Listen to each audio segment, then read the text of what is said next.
नक्कीच शुभम, जर बघितलं दिल्लीत आंदोलन सुरू आहे आणि त्या ठिकाणी अभिजित दिपके बसलेले. अभिजित दिपकेचे आईवडील माझ्यासोबत आहेत. कसं बघता, अभिजितला टायफॉइड झालेला आहे, कालच त्याचे रिपोर्ट आलेले आहे. 2 दिवसापासून त्याची प्रकृती जी आहे ती देखील खालावली. आई म्हणून काय वाटते? आई म्हणून काळजी वाटते ना. त्याला टायफॉइड वगैरे झाला तर त्याचं खाण्याचं वगैरे कसं आहे काय काळजी वाटते त्याची. रात्री 1:30ला बोलणं झालं, तो म्हणे काही नाही, थोडंसं व्हायरल झालेलं आहे, पण आता सकाळी त्याचा एक रील्स बघितली तर त्याला टायफॉइड झालेला आहे. आता काही सकाळपासून बोलणं नाही झालं त्याच्यासोबत.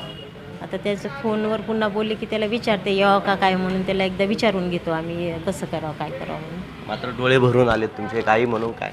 आई म्हणून काळजी वाटतेच ना. आता लेकराची एवढी दगदग, पावसात वगैरे भिजला, त्याच्याने त्याला तो टायफॉइड झाला ना. आज तो 7 जूनपासून बाहेर आहे. तसं तर 6 जूनपासूनच आहे, दिल्ली येऊन आला तेव्हापासून बाहेरच आहे. त्याचं ते खाण्यापिण्यामुळे याच्यामुळे त्याला टायफॉइड झाला. भिजला पण परवा दिल्लीला या आंदोलनामध्ये सारखा भिजत होता वगैरे. त्या दिवशी गाडीवरही होता तर भरपूर भिजलेला होता, त्याच्यामुळे त्याला टायफॉइड वगैरे झाला असेल. मात्र शांततेत असलेलं सुरू आंदोलन ते लाठीचार्ज करण्यात आलं, त्यावेळी तुम्हाला काय वाटलं? तुमचं त्यानंतर काही बोलणं झालं का पुन्हा? नाही, मी मंगळवारी बघितला तो व्हिडिओ. मी सोमवारी तर काहीच बघितलं नाही, टी व्ही नाही, मोबाईल नाही. पण मंगळवारी खूप भयान वाटलं की एवढा लाठीचार्ज करायला नव्हता पाहिजेत. एवढं त्या लेकरांनी काय केलं होतं? आज ते 30 दिवसापासून तिथं बसलेले होते, तिथं काहीसुद्धा झालेलं नव्हतं. आणि त्या दिवशी 20 तारखेला विनाकारण ह्या लोकांनी मारलं ना. आणि पुन्हा बाहेरून आणलेले होते ना लोक, काही त्यांनी पोलिसांनी मारलेलं नाही. कोणाच्या याच्यावर नेम प्लेट नाहीत, कोणाचे चप्पल होते अक्षरशः पायात, कोणाला शूज पण होते. पोलीस असे असतात का? पोलीस नसतातच तसे. आणि मारायचं तर तुम्ही पायावर मारा ना. अक्षरशः त्यांचे डोके फोडलेत, पोरींचे कपडे फाडलेत. ही कोणती पद्धत आहे पोलीस लोकांची मारायची? त्यांच्याही घरी मुली असतीलच ना. त्यांनी त्यांच्या मुलीला असेच मारतील का? पोरींना कपडे फाडेपर्यंत मारतील? एका मुलाने तर टी शर्ट फेकलं त्या अभिजितच्या अंगावर. हे टी शर्ट बघ म्हणे भैया, त्या मुलीचं टी शर्ट फाडून काढलं. असं मारत असतात मुलींना. तुम्ही काय म्हणतात की संरक्षण करा, संरक्षण करा, असे संरक्षण करतात.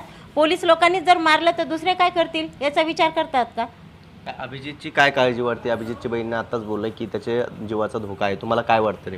हो, आता टेन्शन येतच ना, भीती तर वाटतेच ना. मग त्याची चिंता वाटतेच त्याला महाराष्ट्राच्या पोलिसांनी सपोर्ट करा असं आम्हालाही वाटतंय. कारण दिल्लीच्या पोलिसांवर तेवढा विश्वास बसत नाही आहे, कारण ते कधी काही करू शकतात. सरांना तर अचानक उचलून नेलं, त्याच्यामुळं तर भीती वाटते. मग मात्र चर्चा सुरू आहे, आज दुपारपर्यंत या बाबतीत निर्णय येईल असं सांगितलं जातं. मात्र राजीनाम्याबाबतीत कुठल्या प्रकारचं काही सांगितलं जात नाही. नाही, त्यांनी काहीच नाही सांगितलं. पण आता इष्टालाच बघितलं की होईल 3-1 वाजेपर्यंत. झालं तर चांगलंच आहे ना. लेकरं पण जे त्याच्या घरी जातील. आज ते ग्राउंडवर झोपतायत, मच्छर चावतात, एकमेकाला हवा घालायला लागलेत ते लेकरं.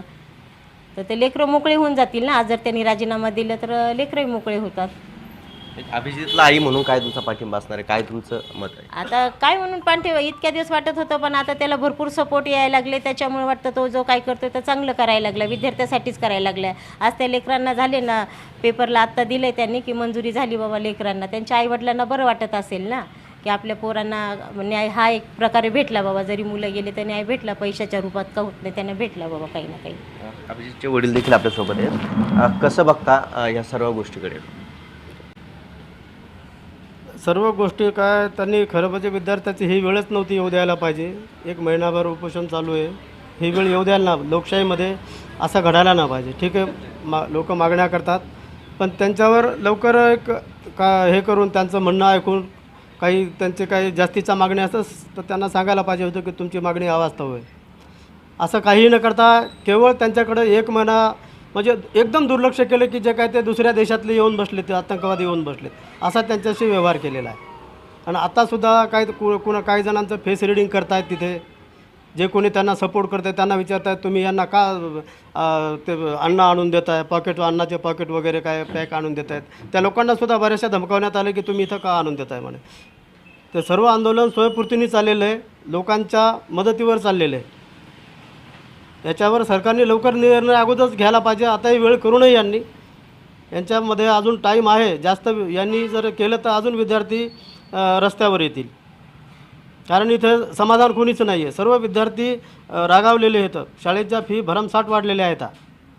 आणि हे असे पेपर फुटीचे गोंधळ, परत येण्या जाण्याचा खर्च, राहण्याचा खर्च तिथे, परत एकाचं कुठे 200-200 किलोमीटरवर परीक्षा केंद्र देत आहेत. याच्यामुळे विद्यार्थी आणि त्यांचे पालक खूप अस्वस्थ आहेत, खूप परेशानीमध्ये. मात्र अभिजितची तब्येत जी आहे ती खालवत चाललेली आहे. काल त्याचं ब्लड रिपोर्टचे आलेले आहेत आणि टायफॉइड देखील त्याला झालेला आहे. त्यामध्ये आज झालं आहे आणि सलाईन त्याला चालू आहे. एक वडील म्हणून काय तुम्हाला काळजी वाटते? काय नाही, त्याची काळजी वाटते मला की त्याने स्वतःच्या तब्येतीकडे काळजी घ्यायला पाहिजे, पण त्याला वेळच नाही आहे. तर चालू आहे सध्या सलाईन वगैरे त्याला चालू आहे, तर तो लवकरच बरा होईल अशा. हां, तुम्ही अभिजितकडे जाणार आहात का? काय त्याची चर्चा झाली? नाही, मग आम्ही 19 तारखेला जाणार होतो, पण त्यांनी येऊ दिलं नाही आम्हाला. येऊ नका म्हणे तुम्ही, त्यामुळं आम्ही गेलो नाही. आता त्याची तब्येत, आता थोडं वातावरण निवळल्याच्या नंतर आम्ही जाऊ त्यांना भेटायला. मात्र दुसऱ्या लेकरांसाठी अभिजित रस्त्यावरती उतरला आहे. तुम्हाला काय वाटतं, एक आपला मुलगा संकटात आहे, त्या ठिकाणी त्याच्यावरती कशा पद्धतीचा अन्याय झाला आहे? तर तो स्वतःसाठी काहीच करत नाही, तो इतरांसाठी करतो आहे. आणि ही गोष्ट सर्व विद्यार्थ्यांना, भारतामधल्या सर्व विद्यार्थ्यांना माहीत झालेली आहे, जनतेला माहीत झालेली आहे की तो स्वतःसाठी काहीच करत नाही, इतरांच्या हक्कासाठी लढतो आहे, तो न्यायासाठी लढतो आहे. तर त्याला पाठिंबा भरपूर आहे भारतामधून, प्रत्येक राज्यामधून पाठिंबा आहे, प्रत्येक समाज घटकामधून त्याला पाठिंबा आहे. फक्त कुठल्याही जातीचा असो, धर्माचा असो, त्याला पाठिंबा भरपूर आहे.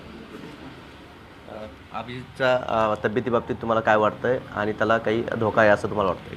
नाही, धोका तर आहे असं मग ते दिल्ली पोलीसचे जेव्हा ते बघितलं आम्ही त्या दंग्याच्या दिवशी, मोर्चाच्या दिवशी, त्या दिवशीपासून असं वाटतं की ते दिल्ली पोलीस काही करू शकते, त्याच्याशी घातपात करू शकतात. हे लोक, ते निर्दयी लोक येतं, ते पोलीसचे म्हणायच्या लायकीचे नाहीत ते, आणि ते गुंड पाळल्यासारखेच वागतात. ते पोलीसचा असे सरकारी नोकर आहेत असं वागतच नाही. ते एखाद्या प्रायव्हेट माणसाचे, जसे बिहारमध्ये वेगवेगळ्या लोकांच्या संघटना असतात, UP बिहारमध्ये शेतकऱ्यांच्या, अशा ते त्या टाईपचेच गुंड लोक आहेत ते दिल्ली पोलीस.